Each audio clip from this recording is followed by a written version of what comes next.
has two different honors of qualification with MPhil in Geography as well as post-graduation in Human Resource Management. A passionate researcher in management and education, he has been conferred with several awards at the national and international level. Prominent among them being the International Young Geographers Award by International Geographical Union in 1993 at International Conference at Czechoslovakia. The Administrative Award in a conference organized by Mumbai Professional Education Forum in 2001.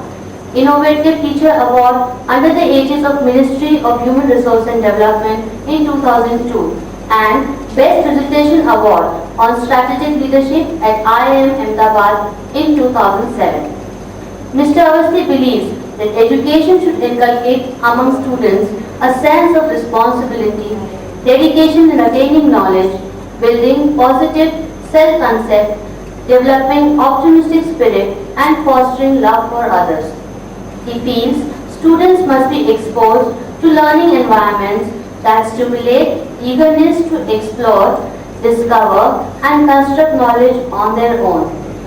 There must be active participants in the learning process and begin forming their minds in an extensive manner which will lead to their ability to think critically and to seek deeper and more expansive knowledge.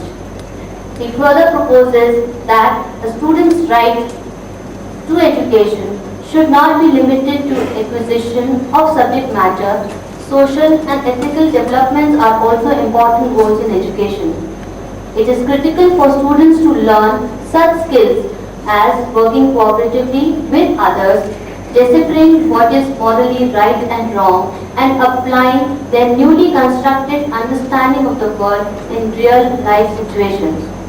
Mr. Awasthi forte lies in conducting training workshops, conferences, seminars and symposiums. His proficiency coupled with adroitness have enabled him to conduct several workshops for principals, teachers, students and personnel of corporate sector all over the country with alacrity. He has designed 15-module teacher training program covering various aspects of teaching learning process which he implements with zeal in his training sessions. He is also a certified mentor and monitor of the CC program of CBSE. We at Choithram are fortunate to have him as our mentor, guide and facilitator. Those who are not able to hear, please raise your hands. Yeah, I see 2-3 hands. Fine. Welcome back after lunch, and I hope that lunch was delicious. Yeah, it's written on your face. It's written on your face. It's very much written. The gesture you are sitting in. So let's do a small exercise as teachers. Okay? And I'm sure you will all love to do this exercise. I'm going to show you a video of 1 minute. What you have to do is, you have to stand up at your place, leave the chair, come out, and then repeat what is there in the video. Come on, stand up. Come on.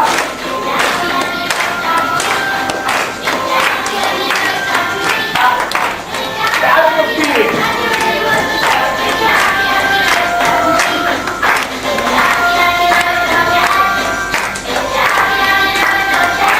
I'm going to run it one time more.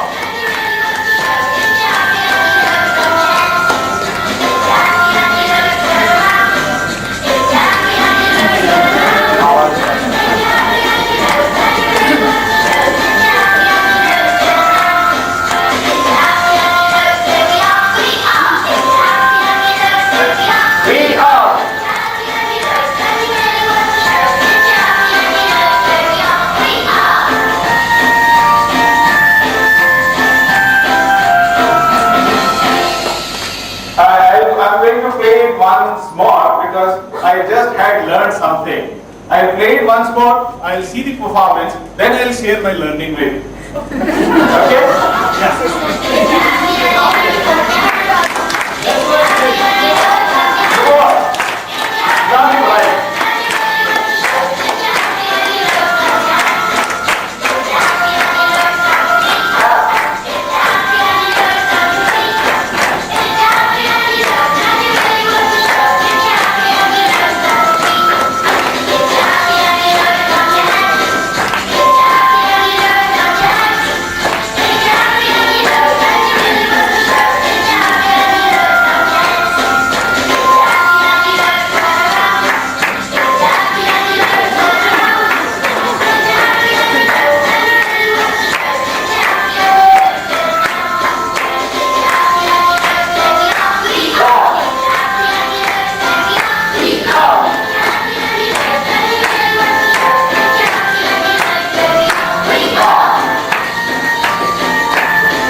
performed well. Otherwise, my learning was that tomorrow I have to start that the session after lunch tomorrow gets spoiled with such heavy and delicious lunch. It's mine, so I'm host, so it's okay.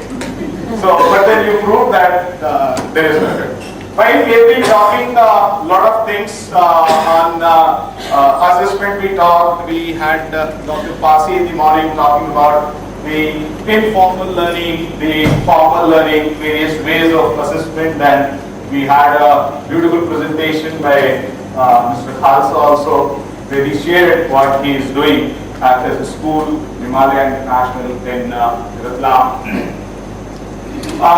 There are so many questions if we think about Dr. Pasi's presentation, the videos which we have seen. While sharing, I come across some views of some of us that it was more the learning-oriented videos were there. Just one thing I would like to share is, there is a learning. So, learning and assessment, they go hand in hand. When we are teaching in the classroom, then also the learning is there.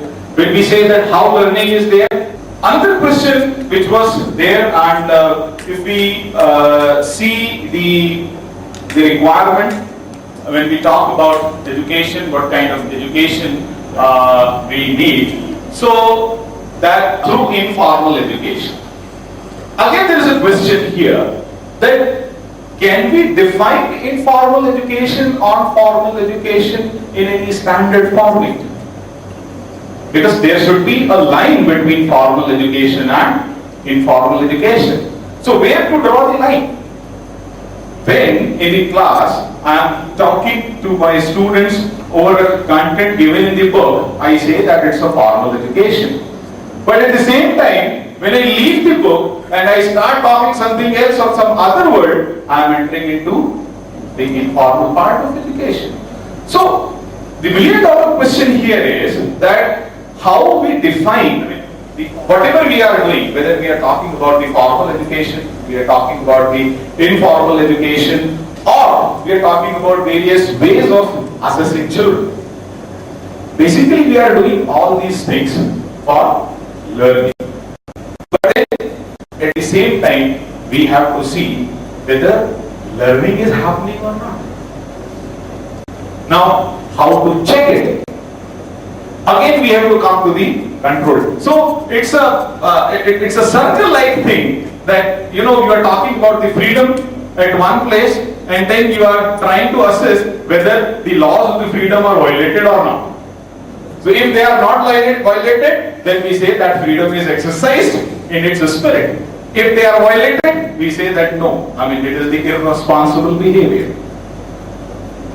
Now, my presentation will focus on the assessment part, and that assessment part again is a mixture of the formal and informal assessment both. And let's see, the second picture of it is that when we do assessment, after that what? Where that assessment is leading to us. Number one.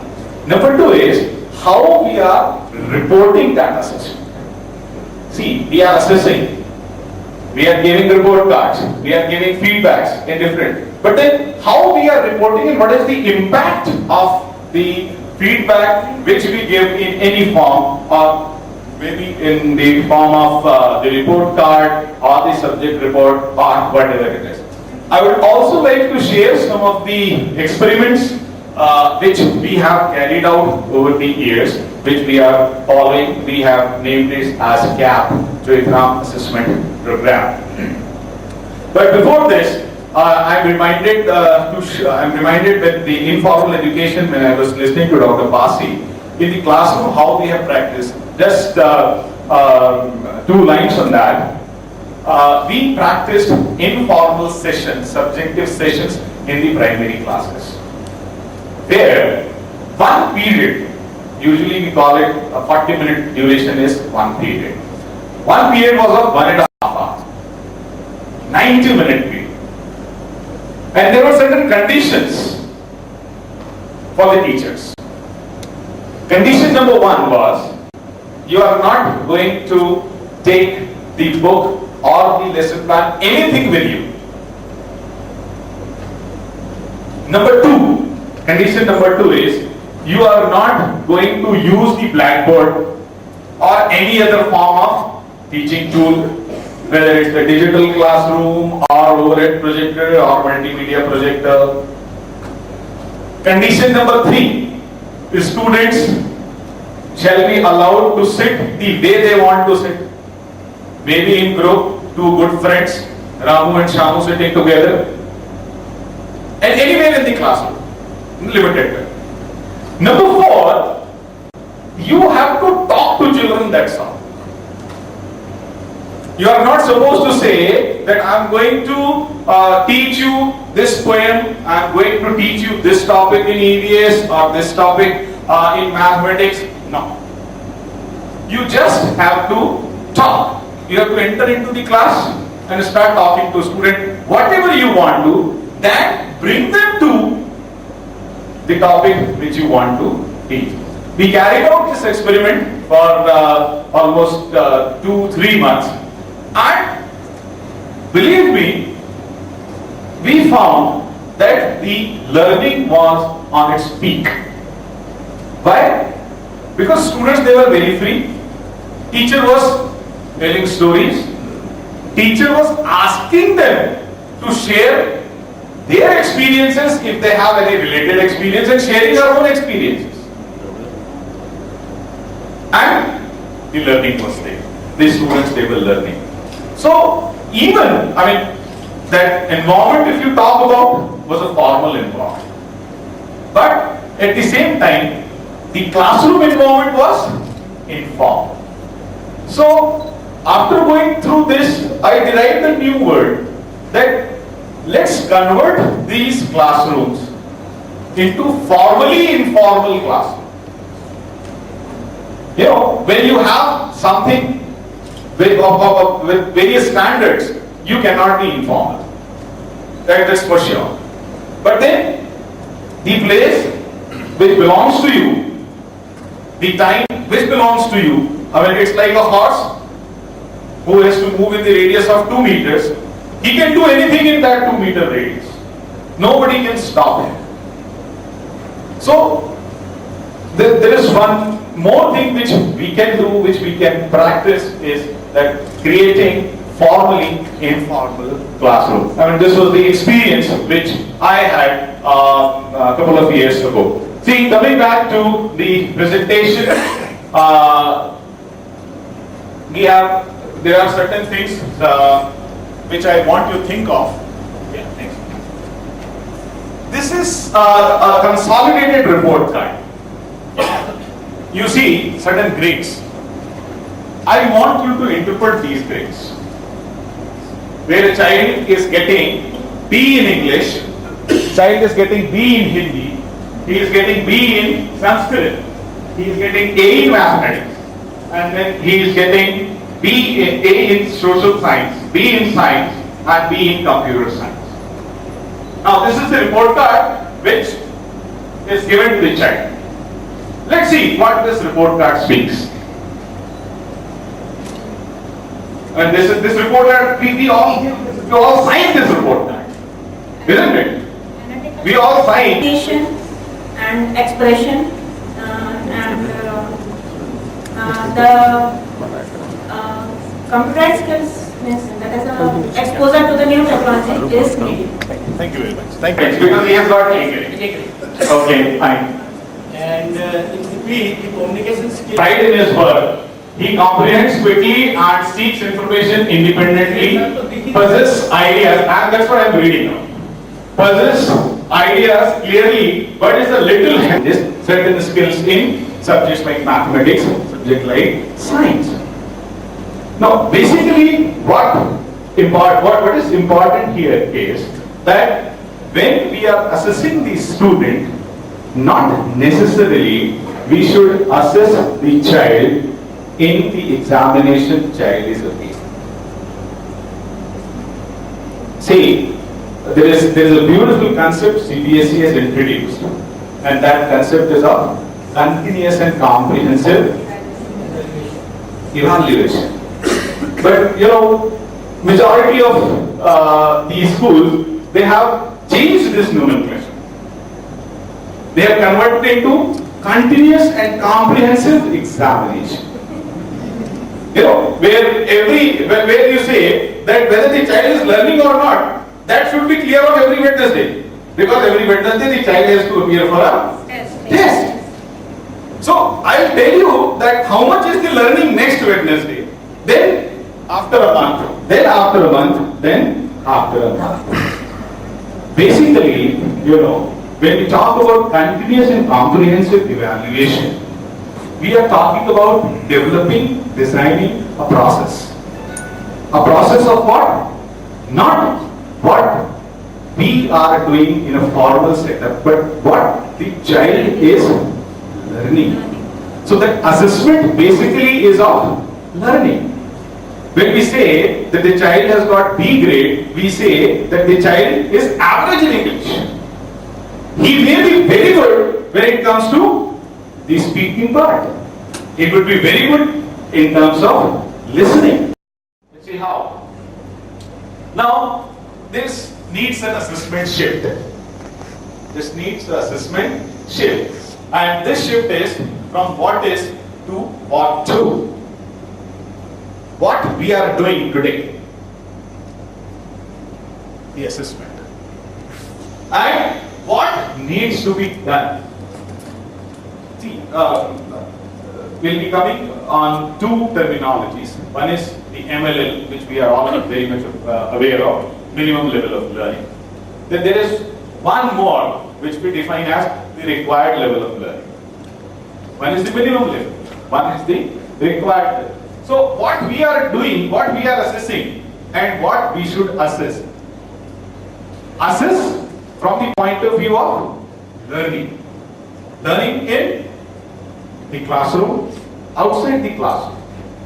Learning of what the child is learning from various sources. That source can be you as a teacher, or maybe somebody else. Maybe a vegetable vendor be a source of learning, because we learn so many things from people, and that is what Dr. Pasi was saying, the informal learning in the first session. Then, next. When designing assessment, we have our means, what is, what to.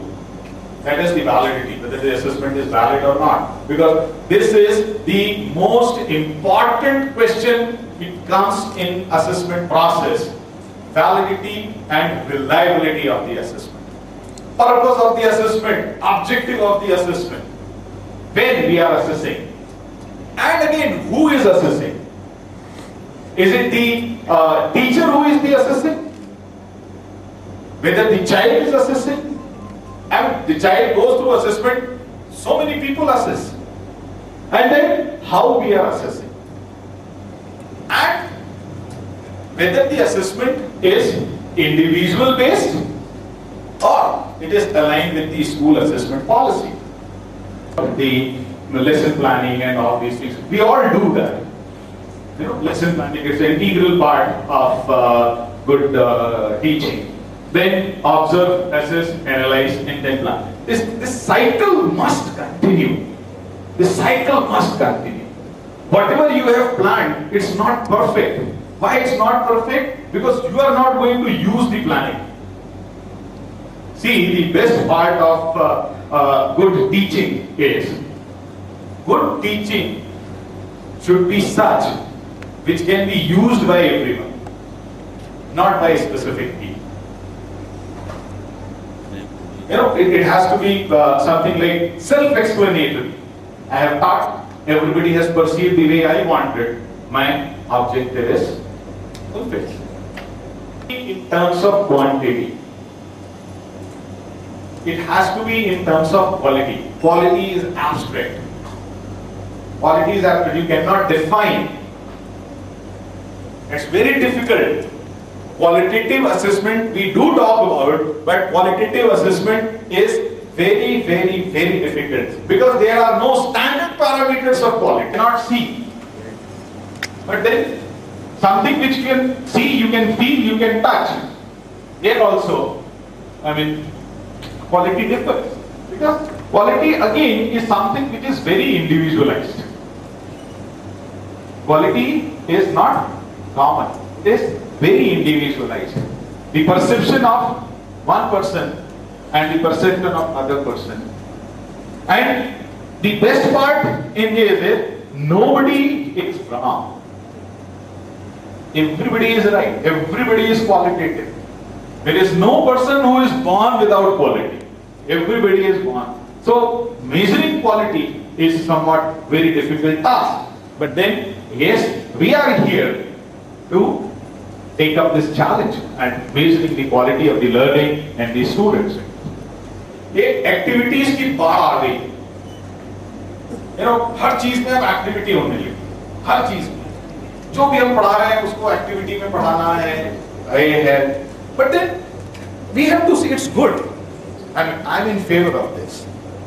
But then we need to understand that the activities which we are conducting, are they, what do you say, are they authentic? Really a shift in the paradigm. And what this paradigm shift says, that from norm-referenced assessment, we must shift to criterion reference assessment. We'll see what norm-reference assessment is and what criterion reference assessment is. Where you are shifting from minimum level of learning, this is MLL, to the required level of learning, this is R. Now these two are different things. मुझे इतना आ गया, बात बता, और मुझे मेरे potential के हिसाब से तो कुछ और भी आना चाहिए था. So how to get this? It is something, if I say that nurturing the potential, it's not wrong. Because potential is something, where you need to work for that. Minimum level of learning, fine. You have taught in the class, the child has passed, got 40% marks, fine. This is the minimum level of learning. But then, is child having some other potential? If yes, then how to achieve that? That means that the child can do better.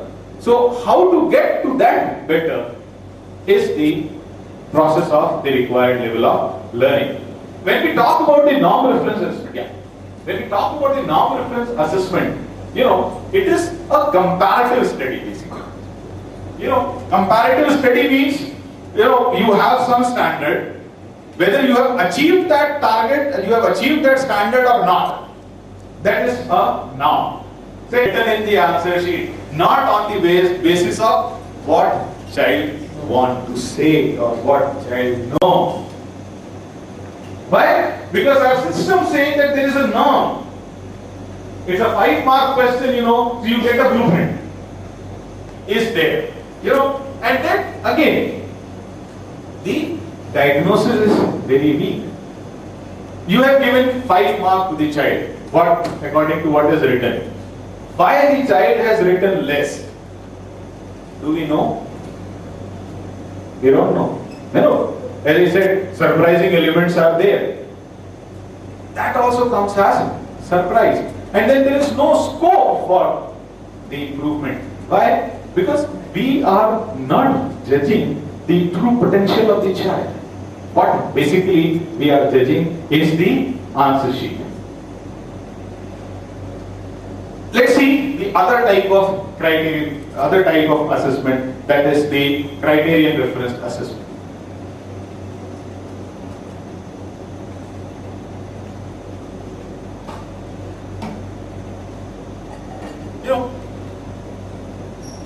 This assessment is, you can say, considered as more qualitative assessment.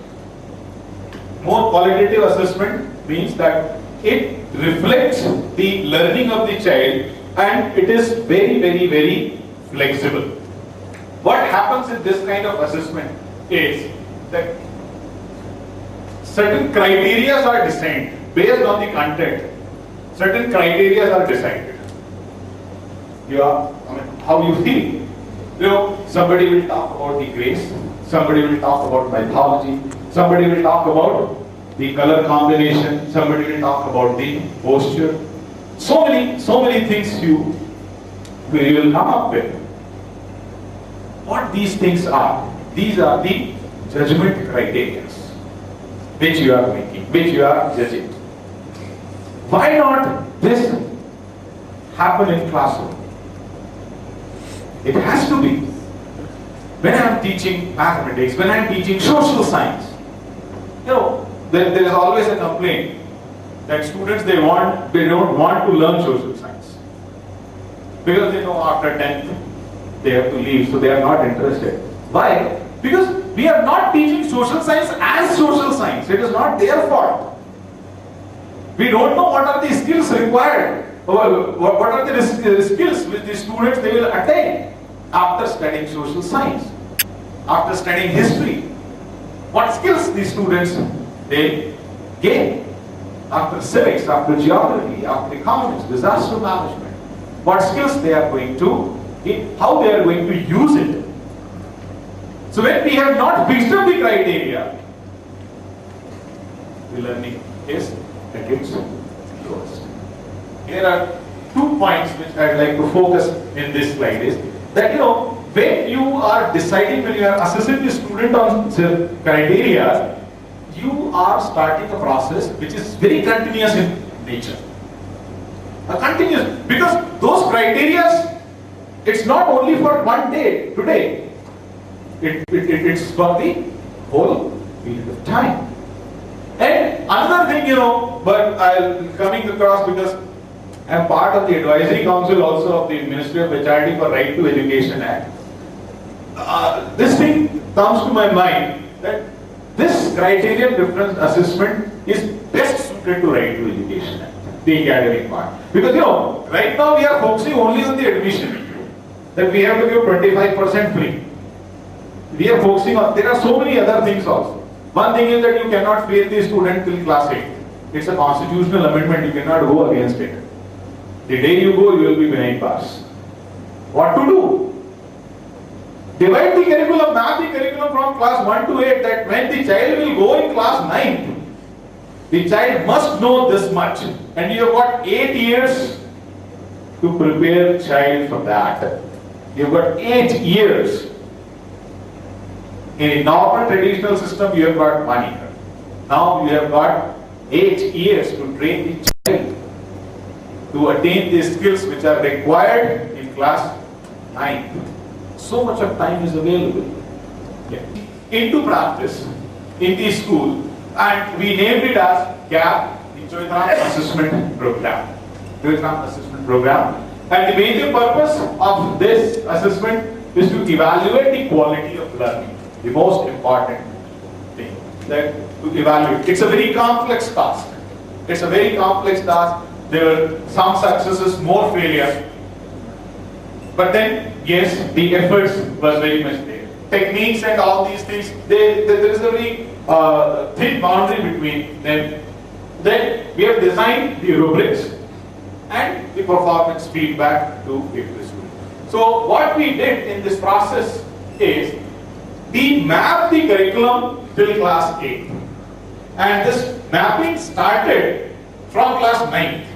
What the child, what I was talking about, the required level of learning, what the child must know class 9 onwards. Listening and speaking, mathematics is the reasoning, calculation, logic, science is the observation, analysis, because not connected to internet. What we did, that we designed the criteria on the y-axis and x-axis is the performance level. 1, 2, 3, 4, 5 on a 5-point scale. And the criteria the child must know. And according to the performance and the criteria, we identified certain standard descriptions. Now, why certain standard description is, this thinking is based on the evaluation which we do in the norm reference assessment, X, Y, Z and all. So we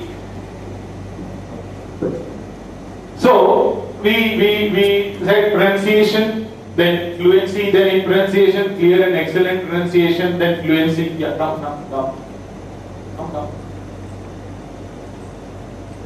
Then we have the creative writing and all. Come.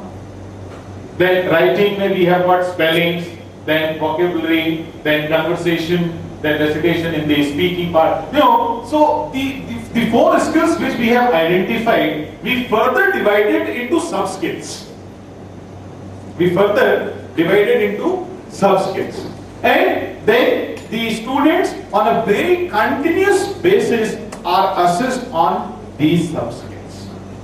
Neatness and organization, diagrams and all, these are all which we have, all the subjects have the skills and then further sub-skills which we have done.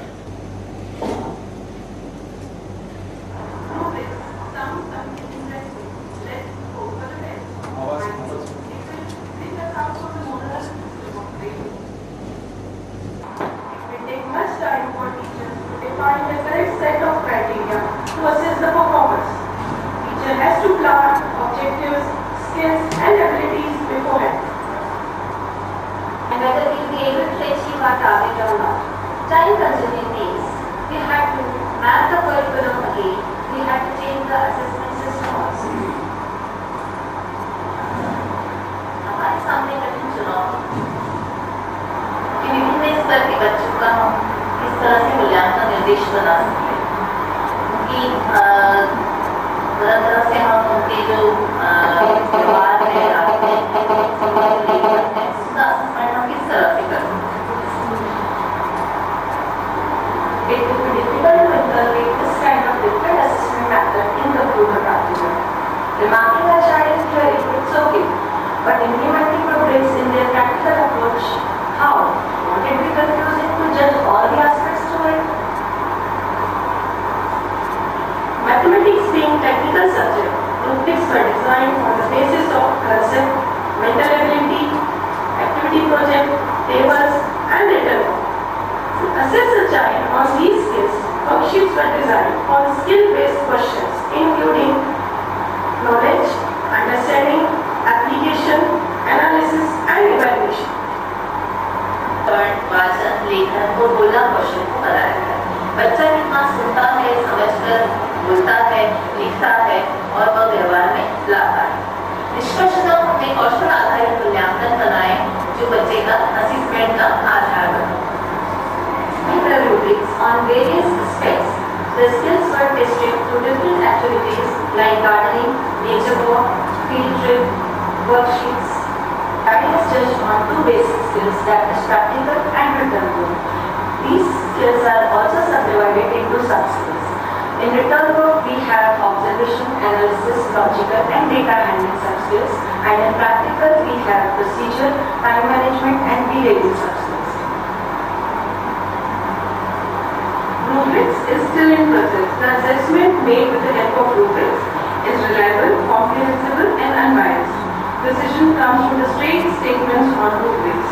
The teachers are now putting more efforts and observing the child in almost all the aspects.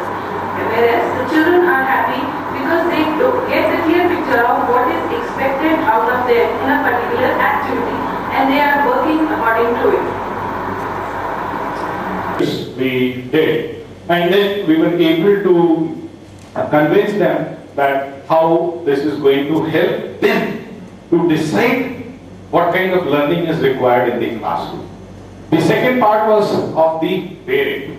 I mean, a lot of discussion with parents also happened. We conducted series of parent-teacher meeting, class-wise, section-wise. It is very difficult to tell the parent that your child will not be getting grades now. He will be just getting indicative grades, and there will be a detailed subject report. Reading, writing, listening, and speaking are included in this assessment, and therefore the real strength as well as the weaknesses of a child comes before the teacher, so that teacher can work over the micro-level assessment has another attribute that a subject has different attributes like comprehension, reading, and expression. This assessment includes these all aspects into its ambit. Therefore, it's a better way of assessment. So, for now, I'll just end with the last slide. In terms of what we are doing right now, with the terminology of summative and formative assessment. So, let's say the immediate response we considered as the formative assessment. So, it has to be far. No, the assessment should not be far from learning. So, there is just a difference of FOR and FAR. If it becomes FAR, then there is no learning. Then we talk about the immediate response in the formal assessment, the summative we got. This is the usual practice which we are doing. But what need to be introduced in this practice is from feedback to the classroom transition. For the remote areas. Now for the remote area, the parents are not understanding this process. I have already implemented this process. हमने बोला है कि हम maths में क्या कर रहे हैं फर्स्ट में, सिर्फ हम ये बता रहे हैं plus minus increasing order decreasing order और ये सारे कॉन्सेप्ट्स 0 1 2 3 4 5 प्लेस वैल्यू ये हम सारे सिर्फ 0 1 2 3 4 5 से बता सकते हैं. And every day I am repeating the same process with different numbers with another combination. Now parents are coming and asking me madam आप एक ही चीज रोज रोज पढ़ाते हो, दूसरे दिन कुछ दूसरा क्यों नहीं पढ़ाते, आप बुक्स को हाथ क्यों नहीं लगा रहे हैं. Now also one more thing कि फिर मेरा बच्चा ये तो आपने पढ़ा दिया, चलो ये वाला पढ़ना पढ़ के बताओ, मेरा बच्चा ये वाला पढ़ना नहीं पढ़ पा. So the problem which we are facing in this kind of areas is that how to convince parents. Yeah, I'll share two. See, the thing is, when we convince the parent, basically we never convince the parent. We just my child. No, you give A grade. You start giving A grade to everybody. Then they will come, you are giving A grade but my child is not able to read. See, basically it depends. When you are implementing any system or when you are devising any system, you need to keep in mind what is the socio-cultural background of the clientele which you are doing. See, what we are doing here at Choithram may not be suitable for other schools, or maybe some other school must be doing something better than what we are doing.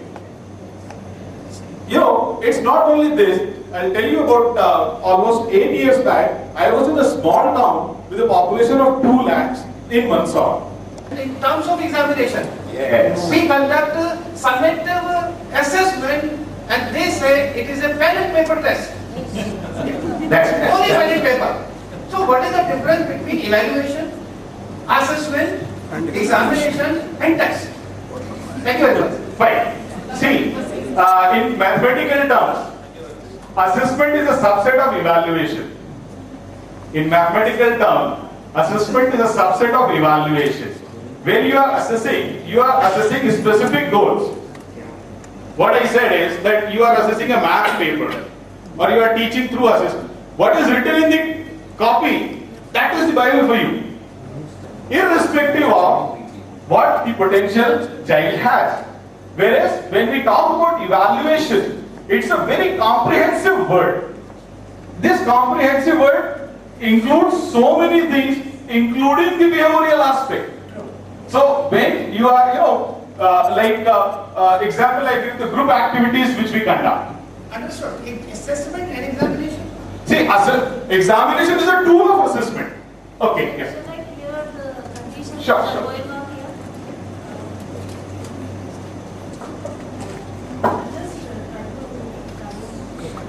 Sir, my son has been in research for 5 years and with the UK government.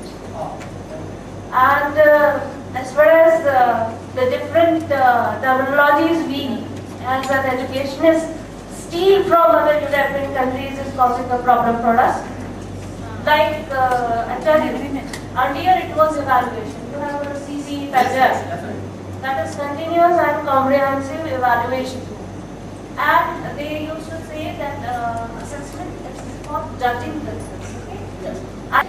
Your assessment philosophy, principle and practice of your assessment evaluation, how far does it fit in? I'm sure you're familiar with IBE assessment criteria and IB's theory of knowledge, TOK. the beating heart of IB. I've been all over Southeast Asia and I've been teaching.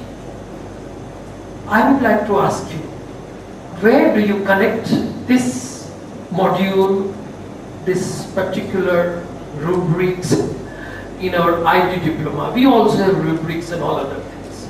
See, basically, what we are doing, it has got nothing to do with any board, to be very honest. It is the assessment which we have to do. So, what may be the guidelines of the IB diploma and all, I'm not very sure because I'm not aware of what are the IB guidelines as such because I am not looking after the IB courses.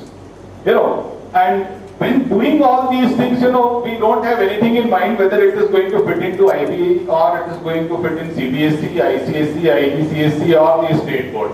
It is basically the ethical part we feel of the assessment, and assessment should be of this kind, irrespective of any board and anything. So, I'm sorry, I don't know what are the guidelines of IB. I'm not a IB person. No, you're very pretty close because it's all conceptual. Conceptual, yeah. My second question. What is the element, subjective element in assessment? See, apart from all the technicalities. See, again, let's, what we feel and what we do at Choithram is that there are two things. One is the subjectivity, which is included in, which we talk about, the subject knowledge and basic concepts and basic skills and all these things. This is one part of it. But what we do is that we try to include all these and experiment it with the behavioral approaches.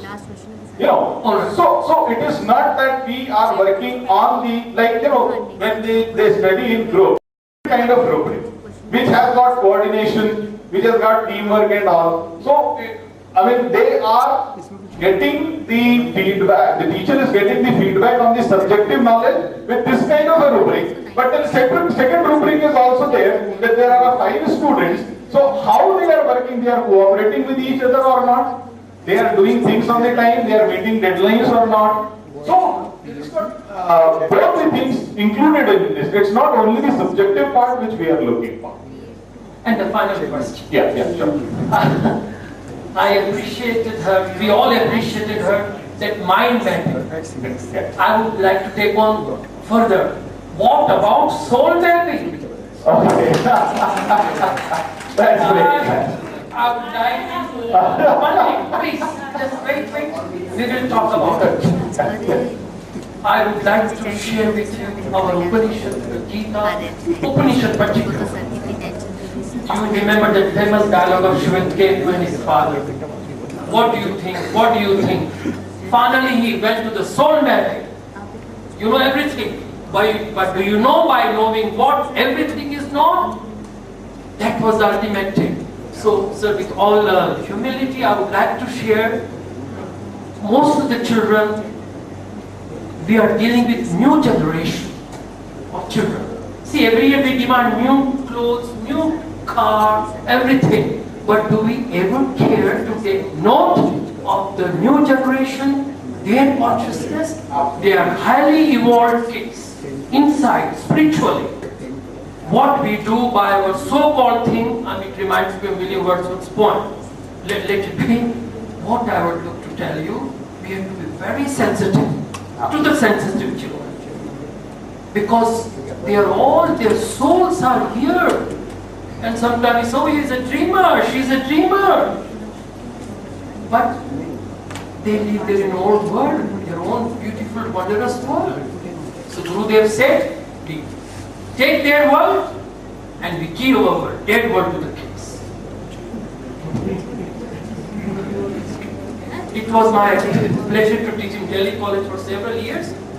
Once in the afternoon I had my class, I was also very tired. If I was tired, what about the children? At 3 o'clock, I had a class. When I entered the class, they were so tired. There were almost tears in my eyes. I sat down there and I wrote an article immediately. Oh Lord, dear teachers and dear parents, give me back my lost childhood.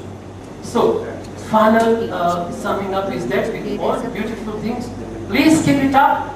but at the same time, we must keep the best interest, the soul mapping interest of the children in Absolutely. So thank you very much. That's the next speaker waiting for me.